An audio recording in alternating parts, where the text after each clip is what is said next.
कुछ समय पहले की बात है। अचलगढ़ के राजा श्याम सिंह ने राज्य में घोषणा करवा दी कि उनके राज्य में वही योगी रह सकता है जो उसके सवालों का सही जवाब दे दे, अन्यथा उसे संन्यास छोड़कर विवाह करना पड़ेगा।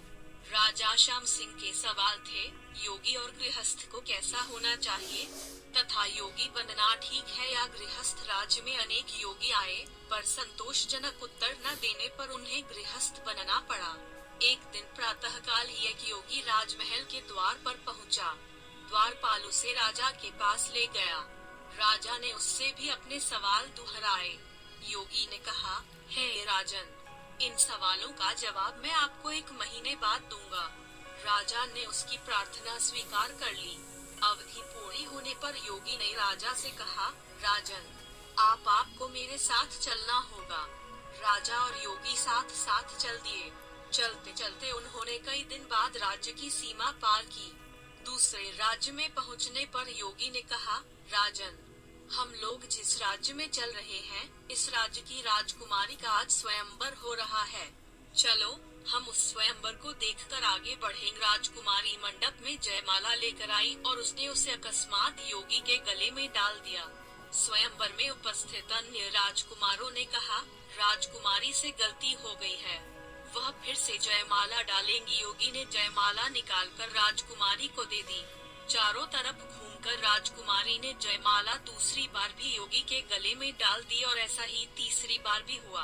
आखिर स्वयंवर में उपस्थित राजकुमारों ने कहा कि अब राजकुमारी का विवाह योगी के साथ ही होगा। स्वयंवर का निर्णय सुनकर योगी वहां से भाग निकला।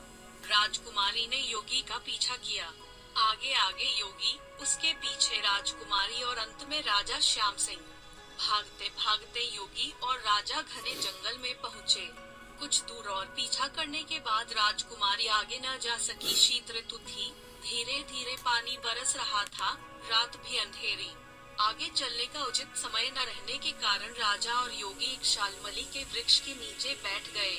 उस पेड़ पर एक हंस और हंसिनी रहते थे। वे पूर्वजन्म में भी गृहस्थ थे। हंस हंसनी से बोला, द्वार पर 2 अतिथि आए हैं, उनका उचित सत्कार होना चाहिए।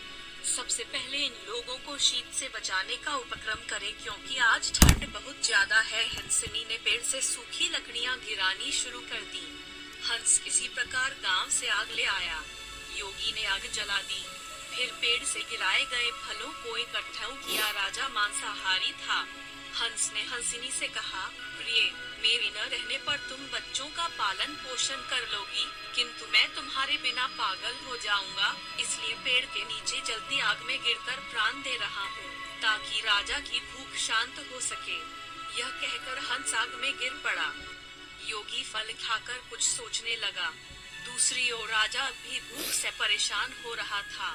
तब हंसिनी भी अपने बच्चों के साथ जलती आग में गिरी। सभी को खाकर राजा के पेट की भूख शांत हो गई। योगी और राजा शालमली वृक्ष के नीचे सो गए। प्रातःकाल होने पर राजा श्याम सिंह ने कहा, अब मेरे सवालों का जवाब मिलना चाहिए। तब योगी बोला, हे मूर्ख राजा, मेरे बर्ताव को देख तुम्हें नहीं मालूम हुआ कि योगी कैसा होना चाहिए?